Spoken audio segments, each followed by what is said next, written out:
Hi everybody, John Swift here. I'm in a different part of Sarasota. The sun's got me again. Whitfield Estates. This is it's sort of an old neighborhood where John Ringling, south of here, I was told that they owned most of this stuff. John Ringling from the Ringling Circus. This house right here, I just came out of after talking to the owner Jerry for about 2 hours, I believe. Let's take a quick look at the house. I think it was built in 27. Very cool two-story. He's done a lot of different things to it. It's got a really great garden. If you can sort of see right in the backyard right there, there's a really awesome treehouse, which unfortunately I didn't get to go in. But anyway, there's a treehouse right there, and there's like an arbor or whatever you call this thing. Is that called an arbor? This thing right here, he said there's actually been weddings in here. And this is a really cool neighborhood. I've been here a couple times in the last, I would say, week or two, because I know that there is a lot of historical cool stuff going on. I just don't know the extent. Look at this, look at the back part here. Look at this, this kind of arch Chinese thing. He's got a lot of cool stuff. And look at the wall right here too. It looks like something out of a movie. Look at that round wall right there. Is that awesome? He's got amazing fountains. So he did give me a tour. You know, I think these streets are like extra wide too, believe it or not. Boy, I'm looking right into the sun, unfortunately. I need to go down and find I'm so disorganized. I just got finished talking to Jerry for about 2 hours. He showed me the whole place. One of the claims to fame is that Bette Davis actually Bette Davis actually stayed there and was a guest of the original owner here.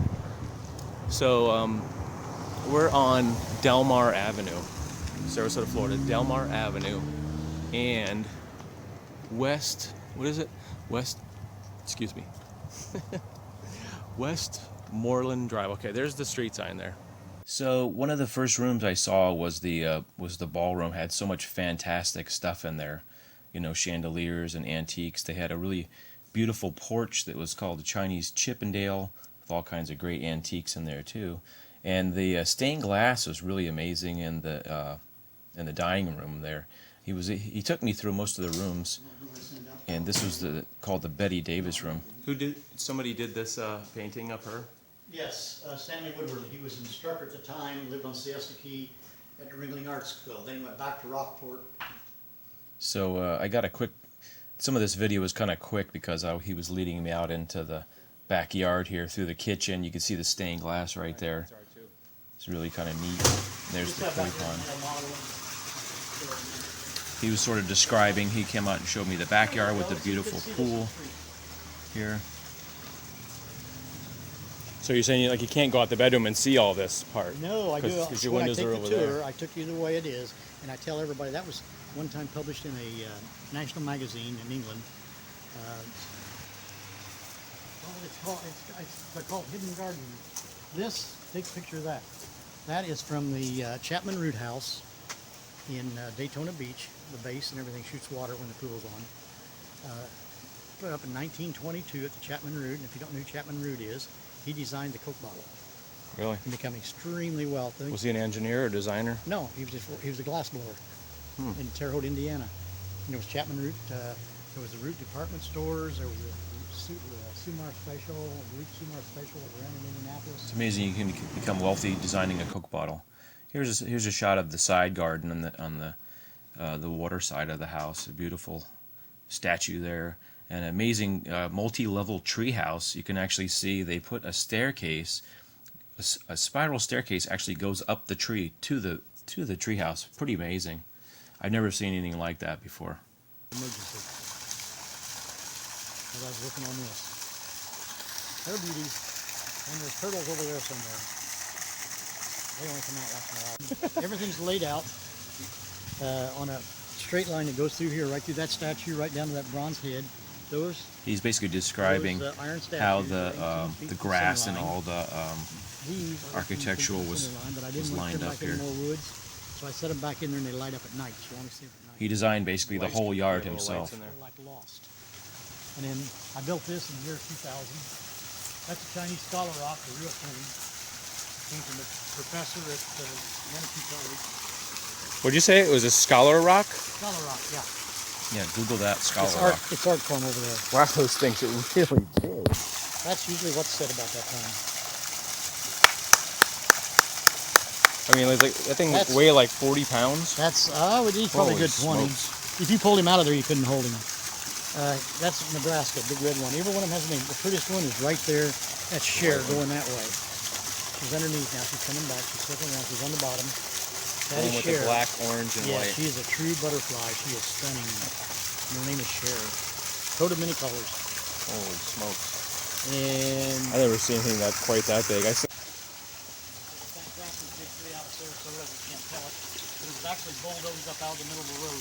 He's telling me that this fountain It had been buried years ago. had been buried for quite a few years somewhere, and they found it. And He ended up buying it. I turned down $20,000 for it. It's going to my new house in Indiana. It's really beautiful how he's got the little stream going on the koi That's pond a New there York hotel. These with are all from the karate plants and everything. I thought were really props. amazing. Props. Those are props from the Karate Kid? Yeah. Where, what part did it? You'd have to chase them down the movie. I've seen so many years, I didn't bother to look. Maybe Mr. Miyagi's yard or something? Probably, yeah. I had that, and I bought the suit of armor that was in Cocoon. Really? Oh yeah, and there's lots of commercials that he shot out here. No kidding. And you never mentioned the treehouse. I didn't see it till just now. Well, it's a tree arborist device. Because tree houses are illegal in Massachusetts. So you've seen the video, some of the crazy video of his house. So he tells me the basic background is he said he bought that house in the 90s. He actually moved to Sarasota in the 80s. We're talking about Jerry. And then in the 90s he moved. Man, the wind's gonna screw me up again. In the 90s he moved into that house. It sounds like it was him and his wife, and then at some point they got divorced, and it sounds like you know what happens with divorce. I'm trying to keep my hat from falling off.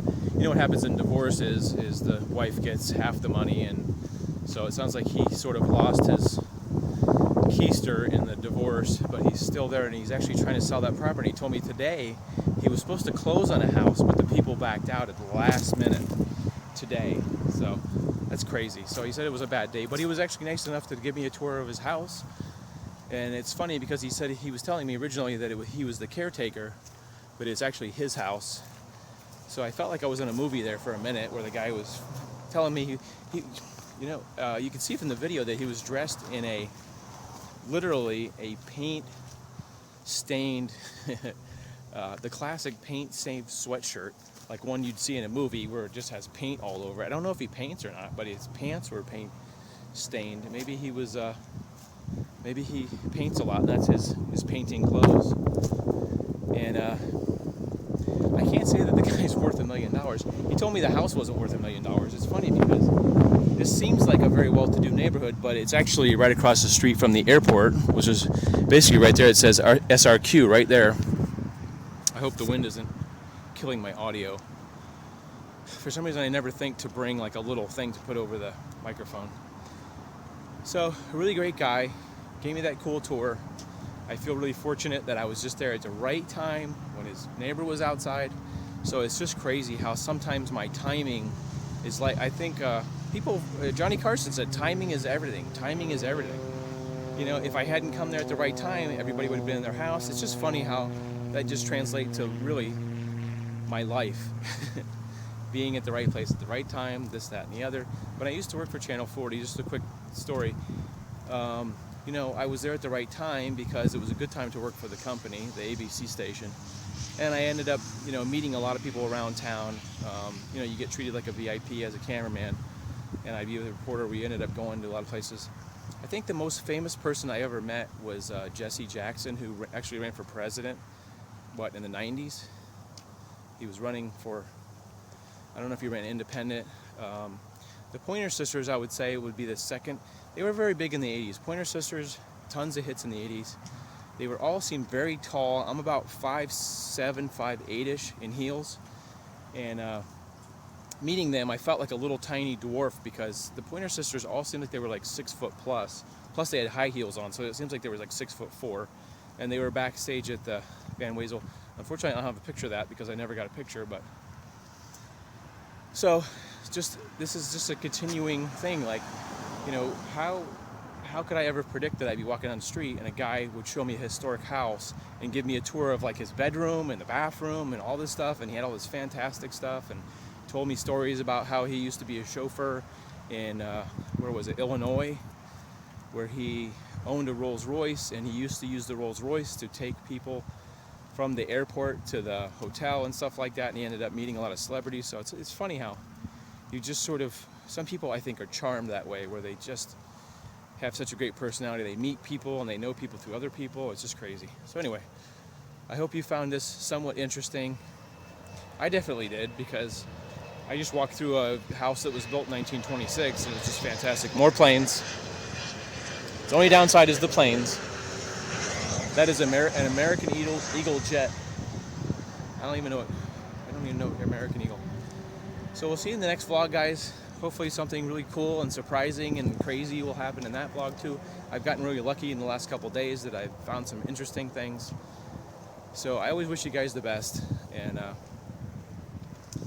check out my Spreadshirt store, johnswift.spreadshirt.com. It's not a Spreadshirt store, it's a shirt store where you can buy mugs and shirts and stuff with my logo and stuff on there, which I think is pretty cool. And I just put new designs on there. Hopefully I'm going to buy my own design. I have to buy my own designs from them for Christmas. So before I explode from talking too much, I'll see you guys later. Take care. Have a great weekend. We'll see you in the next video. Make sure to subscribe. Thanks for watching, guys. We'll see you later. Please like and subscribe. So he says, oh, I lived here, and I was asking him about how there's so many lots that are in the, here comes a dog. Uh-oh. Hope he's a friendly dog. Hi, dog. Hi, dog. Are you coming over to say hi? Do you want to be in the vlog today? Hi, dog. Look how pretty you are. Do you want to come say hi? Oh, you're a pretty dog. You a nice dog. Where are you supposed to be, Mr. Dog? You just wanted to be in the video? Where's your owner? Where's your owner? Gee, where does this dog come from? Where's your house, puppy? He's got a collar, too. Let me see your collar, honey. See your collar. You have a collar. Where's your house, doggy? This dog this dog is so friendly. Where are you supposed to be? You just hanging out? You just hanging out today? I hope his owner knows where he is.